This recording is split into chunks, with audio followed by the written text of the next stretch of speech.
Hi guys, welcome. Today let's see இன்னைக்கு என்ன பார்க்க போகிறோம் அப்படின்னு கேட்டீங்க. Class 10 History Lesson 1 additional questions தான் பார்க்க போகிறோம். First one, the biggest outcome of the First World War was dash.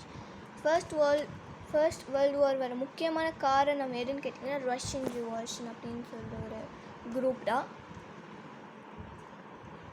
The League of Nations was dissolved in League of Nations அப்படின்னு சொல்லிட்டு ஒரு குரூப் வந்து எப்போ வந்து அது கலைக்கப்பட்டது அப்படின்னு கேட்டிங்கன்னா 1946 அப்போ. Third one, striking feature of 19th century ஒரு dash emerged to dominant power.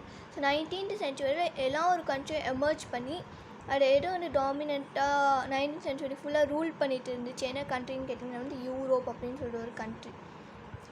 இந்த eastern front Russian troops repeatedly defeated. So eastern front அப்படின்னு சொல்லி வாரப்போ ரஷ்யன் ஆர்மி வந்து யார் ஒரு ரிப்பீட்டாக தோக்கத்துட்டு இருந்துச்சு அப்படின்னு கேட்டிங்கன்னா ஆஸ்ட்ரியன்ஸ் அப்படின்னு சொல்கிற ஒரு நாட்டை. Fifth one, in 1902, Japan entered into an alliance with England and demanded that Russia should withdraw its troops from dash. So 1902 Japan வந்து இங்கிலாந்துக்குள்ள அலையன்ஸ் இருந்துச்சு. அப்போ வந்து ரஷ்யாவோட ஆர்மி வந்து வித்ட்ரா அப்படின்னு கேட்டிங்கன்னா வந்து கலைக்கணும். ஸோ அது எந்த இடத்துல கலைச்சின்னு கேட்டிங்கன்னா மஞ்சூரியா அப்படின்னு சொல்லிட்டு ஒரு இடத்துல. Sixth one, Germany ultimately surrender. So Germany வந்து எந்த இயரில் சரண்டர் ஆனாங்க கேட்டிங்கன்னா நவம்பர் 1918 சரண்டர் ஆனாங்க. Dash of Russia suggested to the powers that they meet together to bring about an era of universal peace. So ரஷ்யாவில் வந்து எல்லாம் ஒரு பவரும் மீட் பண்ணி அவங்க ஒரு எரா ஆஃப் யூனிவர்சல் பீஸ் அப்படின்னு சொல்லிட்டு ஒரு ஆக்ட் வந்து கொண்டு வரணும் அப்படின்னு சொல்லிட்டு யார் சொன்னாங்க கேட்டிங்கன்னா டார் நிக்கோலஸ் II அப்படின்னு சொல்கிறவர். 8th one, at the battle dash 1914 the French succeeded in pushing back the Germans. So 1914 ஒரு பேட்டில் நடந்தது. அதில் ஃப்ரெஞ்சு வந்து ஜெர்மனை வந்து தோக்கடிச்சிச்சு. ஸோ அது எந்த பேட்டில் கேட்டிங்கன்னா battle of Marne. 9th one, Dash was an American president when USA declared war against Germany in 1917. So USA வந்து Germany கூட வார் போது அப்போது அந்த நேரத்தில் அமெரிக்கனோட பிரசிடெண்ட் யாருன்னு கேட்டிங்கன்னா வில்சன் அப்படின்னு சொல்கிறவர். 10th one, the second Balkan war entered into the signing of Dash. So second Balkan war வந்து முடிஞ்சிடுச்சு. ஸோ முடிஞ்ச அப்புறம் எல்லாருமே வந்து சைன் பண்ணணும். ஸோ அந்த சைனிங் பண்ணுற அந்த ஒரு ஃபார்மோட நேம் கேட்டிங்கன்னா ட்ரிட்டி ஆஃப் பச்சாரஸ். ஸோ இதுதான் வந்து வாரே, ட்ரிட்டி ஆஃப் பச்சாரஸ் அப்படின்னு சொல்லிட்டு ஒரு வாரு. ஸோ இப்போ தான் அந்த வார் முடிஞ்சிருக்குது. ஸோ முடிஞ்சிட்டு அப்படின்னு சொல்லிட்டு அவங்க வந்து சைன் பண்ணணும் செகண்ட் பல்கன் வார். ஸோ அதான் ட்ரிட்டி ஆஃப் பக்காரஸ்ட். மற்ற 11th one, the period from 1867 to 1912 is known as 1867 1912 வரைக்கும் அந்த ஒரு பீரியடுக்கு பேர் என்னது மிஜி எரா அப்படின்னு சொல்கிறது.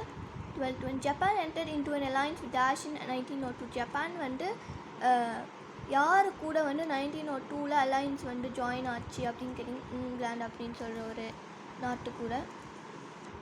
13th one, Nicholas II encourage Russian expansion in. So Nicholas II வந்து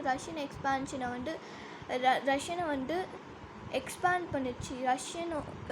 ரஷ்யனோட ஆர்மி வந்து எக்ஸ்பேண்ட் பண்ணாங்க. எந்த இடத்துல கேட்டிங்கன்னா மஞ்சூரியா. ஸோ மஞ்சூரியா அப்படின்னு சொல்கிற இடத்துல வந்து நிறைய வந்து பண்ணியிருக்காங்க.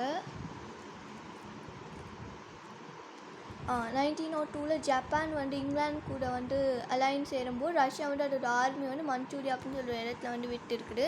அண்ட் இங்கே வந்து நிக்கோலஸ் II வந்து ரஷ்யன் எக்ஸ்பான்ஷன் பண்ணாங்க. அது எந்த இடத்துலன்னு கேட்டிங்கன்னா மஞ்சூரியா அப்படின்னு சொல்கிற இடத்துல. ரெண்டு ஞாபகம் வச்சுக்கணும். 14th one, the parliament established by Nicholas was called. So Nicholas அப்படின்னு சொல்லிட்டு ஒரு பார்லிமெண்ட் உருவாக்குனார். ஸோ அதுக்கு பேர் என்ன டுமா அப்படின்னு சொல்கிறது. The Anglo-Japanese alliance resulted in Dash in 1904. So Anglo-Japanese alliance அப்படின்னு சொல்கிறது வந்து அது எப்போ வந்து ரிசல்ட் வந்துச்சு அப்படின்னு கேட்டிங்கன்னா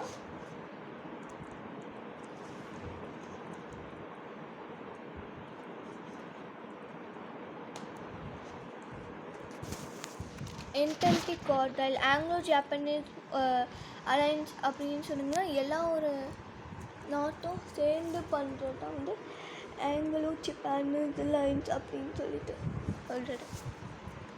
Lenin gained the support of a small majority called Lenin அப்படின்னு சொல்கிறவர் ஒரு சின்ன ஒரு பார்ட்டியை உருவாக்குனார். ஸோ அந்த பார்ட்டிக்கு பேர் என்ன, பால்ஷெவிக்ஸ் அப்படின்னு சொல்கிற party. By 1990 practically the whole of Dash was colonized. So 1919 எந்த ஒரு எம்பையர் வந்து ஃபுல்லாக கொலனைஸ் ஆகிடுச்சு அப்படின்னு கேட்டிங்கன்னா ஆஃப்ரிக்கா. இப்போ by 1880 most of the Dash countries have been colonized. So 1919 Africa colonise ஆச்சு. 1880 ஏஷியன் கண்ட்ரிஸ் வந்து கொலனைஸ் ஆச்சு. அடுத்தது 1912 The Battle of Marine is memorable for Dash. Battle of Marine அப்படின்னு சொல்லி இந்த பேப்பர் வந்து எதுக்கு வந்து ஒரு எக்ஸாம்பிள் கேட்டிங்கன்னா ட்ரென்ச் வார்ஃபேர் அப்படின்னு சொல்லிட்டு. ட்ரென்ச் வார்ஃபேர் அப்படின்னு சொன்னால் வந்து சோல்ஜர்ஸ்லாம் வந்து குழி தோண்டி அதில் நின்று வந்து ஷூட் பண்ணுறது. ஸோ அது வந்து பேட்டில் ஆஃப் மெரைன் அப்படின்னு சொல்லிட்டு ஒரு அந்த பேட்டில் வந்து நடந்தது. இது மாதிரி தான் அந்த பேட்டில் பண்ணாங்க அப்படின்னு சொல்லிட்டு சொல்கிறாங்க. The treaty of Brest Litovsk was signed on 3rd March 1918. So treaty of Brest Litovsk அப்படின்னு சொல்லிட்டு ஒரு ட்ரீட்டி வந்து எப்போ சைன் ஆச்சு அப்படின்னு கேட்டிங்கன்னா 3rd March 1918 அப்படின்னு சொல்கிறது. ஸோ இன்னமும் வந்து நிறைய இருக்குது, கிட்டத்தட்ட 80க்கு மேலே போட்டு 1 வேர்ட்ஸ், பட் இம்பார்ட்டன்ட் 1 வேர்ட்ஸ் மட்டும் எடுத்து வந்து நான் கொடுத்துருக்கேன். And don't forget to subscribe guys. So இன்னும் நிறைய வீடியோ வெயிட் பண்ணிட்டு இருக்குது, you can see. So thanks for watching.